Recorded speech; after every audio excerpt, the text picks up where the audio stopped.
गुजरात के वडोदरा महानगर पालिका की ओर से हृदय रोग से पीड़ित नागरिकों को बड़ी राहत दी गई है। वडोदरा महानगर पालिका की ओर से हृदय रोग से पीड़ित नागरिकों को आज बड़ी राहत मिली है। मेयर पिंकी सोनी के हाथों जरूरतमंद मरीजों को आर्थिक सहायता स्वरूप चेक वितरित किए गए।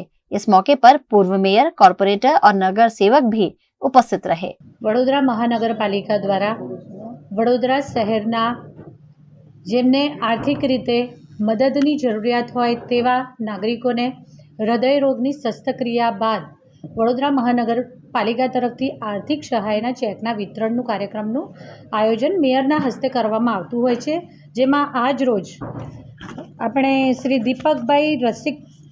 દીપકભાઈ અરવિંદલાલ ગાંધી જેમને નિયમ મુજબ આર્થિક સહાય 25,000 મળવાપાત્ર હતી, જેના ચેકનું એમને આજે અર્પણ કરવામાં આવ્યો છે, જેના માટે મ્યુનિસિપલ સભાસદ શ્રી કેયુરભાઈ રોકડિયાનો દ્વારા સૂચન કરવામાં આવ્યું હતું। તો સાથે શ્રી મહેશભાઈ ડાયાભાઈ સોલંકી જેમને નિયમ મુજબ મળવાપાત્ર આર્થિક સહાય ₹50,000નો ચેક અર્પણ કરવાના કાર્યક્રમનું આયોજન વડોદરા મહાનગરપાલિકા દ્વારા કરવામાં આવ્યું હતું, જેના માટે મ્યુનિસિપલ સભાસદ શ્રી સાથી પક્ષના નેતા શ્રી ચંદ્રકાંતભાઈ શ્રીવાસ્તવ દ્વારા સૂચન કરવામાં આવ્યું હતું।